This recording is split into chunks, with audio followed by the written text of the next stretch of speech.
أعوذ بالله من الشيطان الرجيم بسم الله الرحمن الرحيم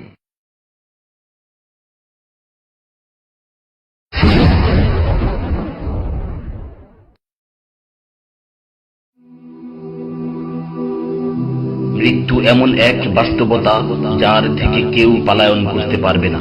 প্রত্যেকটি প্রাণীকেই মৃত্যুর স্বাদ আস্বাদন করতে হবে। আল্লাহ তাআলা পবিত্র কালামে মাজিদে ইরশাদ করেন, কুল্লু নাফসিন যায়িকাতুল মাউত, প্রতিটি প্রাণী ওই মৃত্যুর স্বাদ আস্বাদন করবে। কুল ইন্নাল মাউতাল্লাযী তাফিররুনা মিনহু ফাইন্নাহু মুলাকীকুম, হে নবী আপনি বলে দিন, মৃত্যু যার থেকে তোমরা পলায়ন করছো সে অবশ্যই তোমাদের সাথে সাক্ষাৎ করবে। আইনামা তাকুনু ইউদরিকুমুল মাউতু ওয়ালাউ কুনতুম ফি বুরুজিম মুশাইয়াদা, তোমরা যেখানেই থাকো না কেন মৃত্যু তোমাদেরকে পাকড়াও করবেই, যদিও তোমরা সুদৃঢ় দুর্গে অবস্থান করো। লিকুল্লি উম্মাতিন আজাল, ইযা জাআ আজালুহুম ফালা ইস্তাখিরুনা সাআতান ওয়ালা ইস্তাকদিমুন, প্রত্যেকটি জাতিরই মৃত্যুর জন্য একটি নির্ধারিত সময় রয়েছে। যখন সেই নির্ধারিত সময় চলে আসে তখন তার থেকে এক মুহূর্ত আগ পিছ করা হয় না। এই ক্ষণস্থায়ী পৃথিবী যাকে নিয়ে তোমরা স্বপ্ন দেখছো, এই স্বপ্নের পৃথিবীও একদিন ধ্বংস হয়ে যাবে। কিয়ামতের সময় যখন নিকটবর্তী হবে তখন আল্লাহ সুবহানাহু ওয়া তাআলা নিজের দায়িত্বপ্রাপ্ত ফেরেশতাকে সিংহায় ফুৎকার দেওয়ার আদেশ দিবেন। অতঃপর ফেরেশতা সিংহায় ফুঁক দিবেন, ফলে পৃথিবী ও পাহাড় সমূহ উত্তোলিত হবে, চূর্ণ বিচূর্ণ হয়ে যাবে, আকাশ ফেটে টুকরো টুকরো হয়ে যাবে এবং নক্ষত্র সমূহ ঝরে পড়বে, সূর্য তার কিরণ হারিয়ে ফেলবে, সমুদ্রকে উত্তাল করে তোলা হবে। সেদিন কিয়ামতের ভূমিকম্প ও কিয়ামতের ভয়াবহ অবস্থা দেখে সকলেই মৃত্যুবরণ করবে। আল্লাহ তাআলা বলছেন, ইয়া আইয়ুহান নাসু ইত্তাকু রাব্বাকুম ইন্না যালযালাতাস সাআতি শাইউন আযীম ইয়াওমা তারাউনাহা তাযহালু কুল্লু মুরদি'াতিন আম্মা রাদা'at ওয়া তাদ'উ কুল্লু যাতি হামলিন হামলাহা ওয়া তারান নাসা সুকারা ওয়া মা হুম বিসুকারা ওয়ালাকিন্না আযাবাল্লাহি শাদীদ।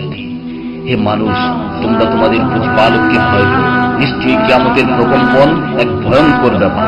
সেদিন তোমরা দেখবে প্রত্যেক স্তন্যদানকারিণী আপন দুগ্ধপোষ্য শিশুকে ভুলে যাবে এবং প্রত্যেক গর্ভধারিণী তার গর্ভপাত করে ফেলবে। তুমি দেখবে মানুষকে পাগলের মতো, আসলে ওরা পাগল নয়, তবে আল্লাহর আযাবই হবে কঠিন। فإذا نفخ في الصور نفخة واحدة وحملت الأرض والجبال فدكتا دكة واحدة, অতঃপর যখন সিংহায় ফুঁক দেওয়া হবে একটি মাত্র ফুঁক, আর জমিন ও পর্বতমালাকে উত্তোলিত করা হবে এবং মাত্র একটি আঘাতে এগুলো চূর্ণ বিচূর্ণ হয়ে যাবে। ইযা সামাউ ফাতারাত ওয়া ইযাল কাওয়াকিবু ইনতাসারাত ওয়া ইযাল বিহারু ফুজ্জিরাত ওয়া ইযাল কুবুরু বু'সিরাত আলিমাত নাফসুম মা কদ্দামাত ওয়া আখখারাত, যখন আসমান বিদীর্ণ হবে, আসমান ফেটে টুকরো টুকরো হয়ে যাবে, আর যখন নক্ষত্রগুলো ঝরে পড়বে, আর যখন সমুদ্রগুলোকে উত্তাল করে তোলা হবে, আর যখন কবরগুলোকে উন্মোচিত করা হবে, তখন প্রত্যেকেই জানতে পারবে সে আগে কি পাঠিয়েছে এবং পরে কি পাঠিয়েছে। সেদিন কিয়ামতের ভয়াবহতায় আল্লাহ সুবহানাহু ওয়া তাআলা ব্যতীত প্রতিটি প্রাণী প্রাণ হারাবে। পবিত্র কালামে মাজিদে ইরশাদ হয়েছে, কুল্লু শাইইন হালিকুন ইল্লা ওয়াজহা, সেদিন আল্লাহর মহান সত্তা ব্যতীত প্রত্যেকটি জিনিসই ধ্বংস হয়ে যাবে। কুল্লু মান আলাইহা ফান ওয়া ইয়াবকা ওয়াজহু রাব্বিকা যুল জালালি ওয়াল ইকরাম, সেদিন জমিনের উপর যা কিছু রয়েছে সবই ধ্বংস হয়ে যাবে, আর শুধুমাত্র মহামহিম ও মহানুভব আল্লাহ সুবহানাহু ওয়া তাআলাই বাকি থাকবেন। তাফসীরে ইবনে কাসীরে বর্ণিত হয়েছে, যখন ইসরাফিল আলাইহিস সালাতু ওয়াস সালাম সিংহায় ফুৎকার দিবেন তখন সকলেই মরে যাবে।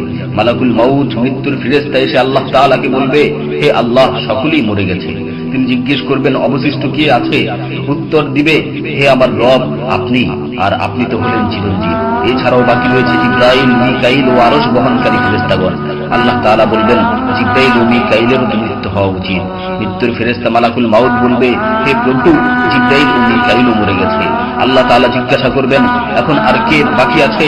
সে বলবে, এখন আমি বাকি আছি ও আরশ বহনকারী ফেরেশতাগণ বাকি আছে। তখন আল্লাহ তাআলা বলবেন, আরশ বহনকারীদেরকেও মরতে হবে, তারাও মরে যাবে। আল্লাহ তাআলা আবার জিজ্ঞাসা করবেন, এখন কে বাকি আছে? মালাকুল মাউত আজরাইল আলাইহিস সালাতু ওয়াস সালাম বলবেন, হে আমার রব, এখন আপনি বাকি আছেন এবং আমি বাকি আছি। তখন আল্লাহ তাআলা আজরাইল আলাইহিস সালাতু ওয়াস সালামকে বলবেন, তুমি তো আমার মাখলুক, সুতরাং তুমিও মরে যাও। তিনি তৎক্ষণাৎ মরে যাবেন এবং শুধুমাত্র আল্লাহ তাআলাই বাকি থাকবেন। অতঃপর আল্লাহ সুবহানাহু ওয়া তাআলা জমিনকে ভাঁজ করে ফেলবেন এবং তিনি 3 বার বলবেন, আনাল জব্বার, আনাল জব্বার, আনাল জব্বার, আমি প্রতাপশালী, আমি প্রতাপশালী, আমি প্রতাপশালী।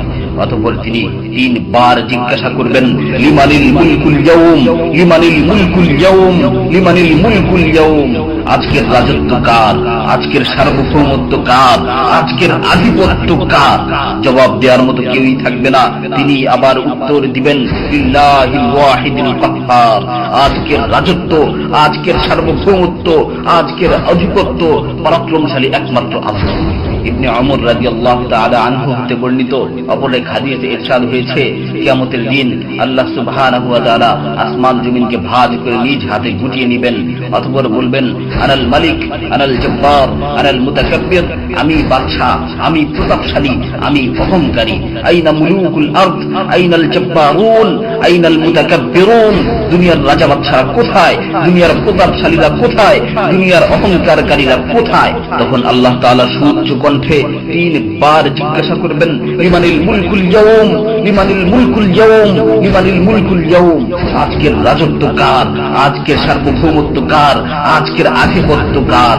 অতঃপর তিনি 3 বার উত্তর দিবেন, লিল্লাহিল ওয়াহিদিল কাহ্হার, আজকের সার্বভৌমত্ব, আজকের রাজত্ব, আজকের আধিপত্য প্রতাপশালী একমাত্র আল্লাহ সুবহানাহু ওয়া তাআলা।